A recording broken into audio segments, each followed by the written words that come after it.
And we want to help, and we've got this great opportunity. We've got amazing people on the ground. So in the aftermath of Hurricane Maria, our team visited a temporary refugee shelter and spoke with some of the survivors in one of the worst storms in recorded history.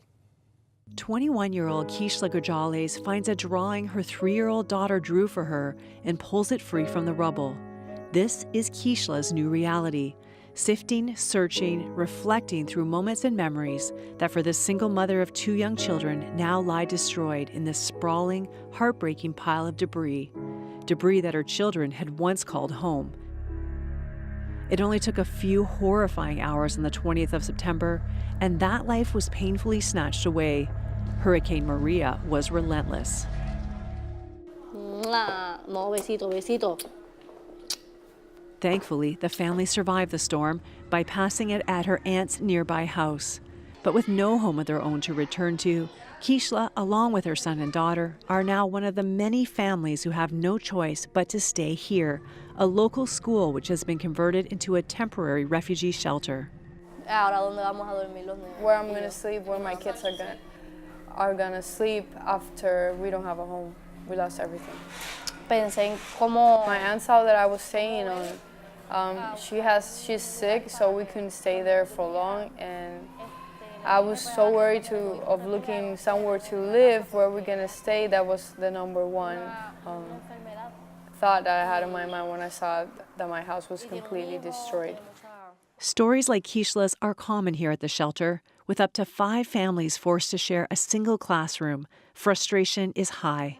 Former director of the school, Adriana Ojeda, has been volunteering at the shelter from almost the very beginning. For her, the living conditions are almost too much to bear for families who have already been through so much. Over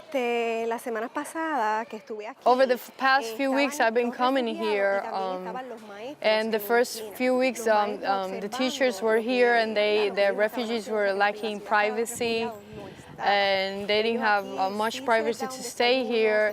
The government sometimes gives them breakfast and some food for dinner and lunch, but sometimes they don't, they forget, and we have to make something to provide. So the day-by-day basis here is trying to survive. Every day is a new challenge, and they only have 2 bathrooms here, and all the refugees bath around the corners of the school, so it's been pretty difficult to live here. Kishla says she was told by FEMA that they can only give her a loan to build a new house, but the amount, she says, is simply not enough to cover a new build. To make matters worse, that was more than 5 weeks ago. Time continues to march on, leaving hurricane survivors like Kishla wondering if aid will ever arrive. People should know that in Puerto Rico, things are really, really bad. The government helps, but we need even more help from the government. The mayor here has not come yet even to see how we are.